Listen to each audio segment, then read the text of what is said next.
Subscribe and share my channel Sudarsana. నమస్కారం. సుదర్శన YT ప్రేక్షకులకు స్వాగతం. కథా సంకలనం శీర్షికన ఈరోజు మనం మధురా బృందావనంలో కొన్నేళ్ల క్రితం నిజంగా జరిగిన ఒక సంఘటనను తెలుసుకుందాం.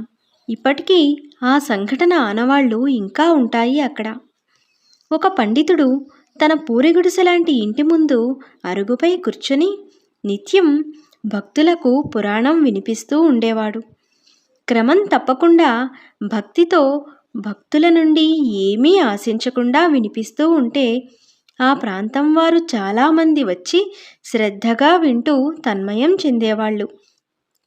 అప్పుడప్పుడు ఆయన తాను చెప్తున్న పురాణం మధ్యలో ఆపి లోపలికి వెళ్ళి వస్తూ మా పిల్లవాడికి స్నానం చేయించానని, భోజనం పెట్టానని, పడుకోబెట్టానని, దుస్తులు ధరింపచేశానని చెప్తూ ఉండేవాడు.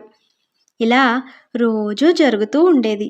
కానీ గుడిసెలో పిల్లవాడి అలికిడి కానీ, అల్లరి కానీ, మాట కానీ ఏదీ ఎవ్వరికీ ఎప్పుడూ వినిపించేది కాదు. ఇలా ఏళ్ళు గడిచిపోయాయి. ఒకరోజు ఆయన దేహం చాలించాడు. గ్రామస్తులు చాలా బాధపడ్డారు. అయ్యో, ఎంత మంచివాడు! ఎంతో భక్తి శ్రద్ధతో ఎవరి నుంచి ఏమీ ఆశించకుండా అద్భుతంగా ఆ భగవంతుని కథలు వినిపిస్తూ మనలను తరింపచేశాడు. మరలా ఎవరు ఇంత గొప్పగా చెప్తారు అంటూ విచారపడుతూ అందరూ అనుకొని ఆయన అంత్యక్రియలు జరిపే సన్నాహాలు చేయడం ప్రారంభించారు. మా అబ్బాయి అని చెప్పాడు కదా అంటూ ఆ పిల్లవాడి కోసం వాళ్ళు లోపలికి వెళ్ళి చూస్తే ఎవ్వరూ కనపడలేదు వారికి. ఒక రోజంతా ఎదురు చూశారు. పిల్లవాడి జాడలేదు.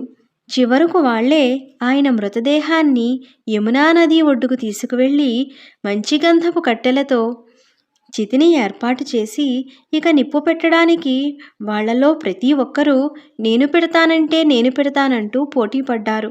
ఎందుకంటే ఆ మహాపుణ్యాత్ముడైన ఆయనకు అంతిమ సంస్కారం చేయటం వలన ఎంతో పుణ్యం లభిస్తుందని వారి నమ్మకం. అలా వాళ్ళు పేచీ పడుతూ ఉండగా దూరం నుండి ఒక పిలుపు వినపడింది. అందరూ చూస్తుండగా దూరంగా ఒక 16 ఏళ్ల బాలుడు పరుగు పరుగున అటే వస్తూ కనిపించాడు. నేను మిమ్మల్ని ఒకటి కోరుకుంటాను. చనిపోయిన ఈ పెద్ద ఆయన నా తండ్రి. నన్ను ఒక పని మీద పొరుగురు పంపించారు. అది ముగించుకొని రావడంలో నాకు కొంత ఆలస్యం జరిగింది. నన్ను క్షమించి దయచేసి నా తండ్రికి అంతిమ సంస్కారం చేసే భాగ్యాన్ని అనుగ్రహించండి అని విచారవదనంతో అంటూ ఉంటే వారికి చాలా ఆనందం కలిగింది. చూశారా, రక్త సంబంధం బలం ఎలా ఉంటుందో! ఆయనకు తన కన్న కొడుకు చేత ఈ పని చేయించుకునే అదృష్టం ఉండగా ఇతరులకు ఆ అవకాశం ఉంటుందా అనుకుని సరే అన్నారు. ఆ పిల్లవాడు చక్కగా వేదమంత్రాలు పఠిస్తూ అంత్యేష్టి కార్యక్రమాన్ని అద్భుతంగా నిర్వహించాడు. చక్కని పాండిత్యం, అందమైన ఉచ్చారణతో పనసలు చదువుతూ ఉంటే అక్కడికొచ్చిన వేద పండితులు, పురోహితులు కూడా ఆశ్చర్యపోతున్నారు. ఏమా వర్చస్సు, ఏమా శాస్త్ర పరిజ్ఞానం! ఇంతవరకు ఎవ్వరూ కనీ విని ఎరుగని శాస్త్రవిధి ప్రకారం చేస్తూ చివరకు చుట్టూ ప్రదక్షిణ నమస్కారం చేస్తూ దుఃఖిస్తూ చితికి నిప్పంటించాడు. నాయనా, ఇక నీవు వెనుతిరిగి చూడకుండా దూరంగా వెళ్ళు అన్నారు ఆ ఊరి పెద్దవాళ్ళు. ఆ పిల్లవాడు అలాగే అన్నట్టుగా తల ఊపి నేరుగా వెళ్తూ దాదాపుగా ఒక 20 గజాల దూరం వెళ్ళాక కనిపించకుండా అంతర్ధానం కావటం వారందరూ కళ్ళారా చూశారు. అప్పుడు తెలిసిపోయింది వారికి ఆ వచ్చినవాడు కన్నయ్య అని.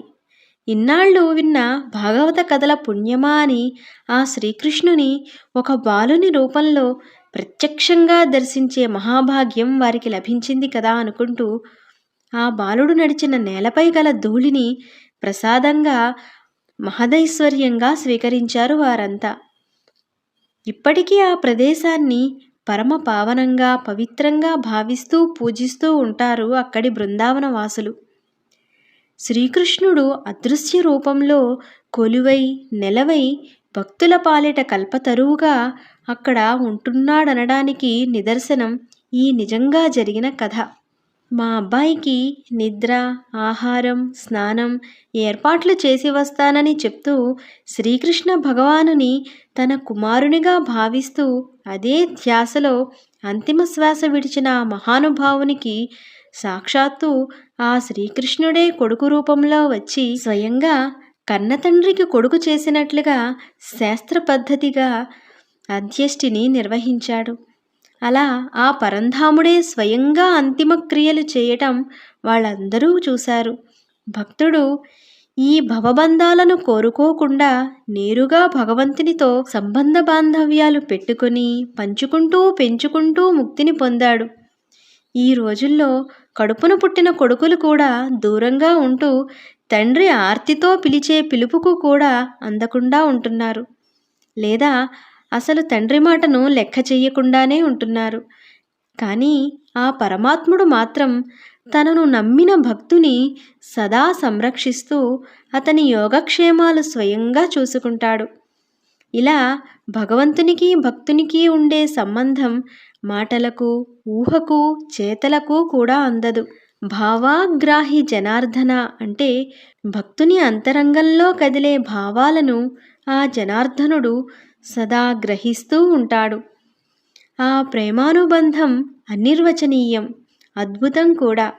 అలాంటి బ్రహ్మానంద భక్తి సామ్రాజ్యము ఆ బృందావనం. ఆ బృందావన సీమలో ఒక ఇసుక రేణువుగా మారినా ఎంతో బావుంటుంది కదా.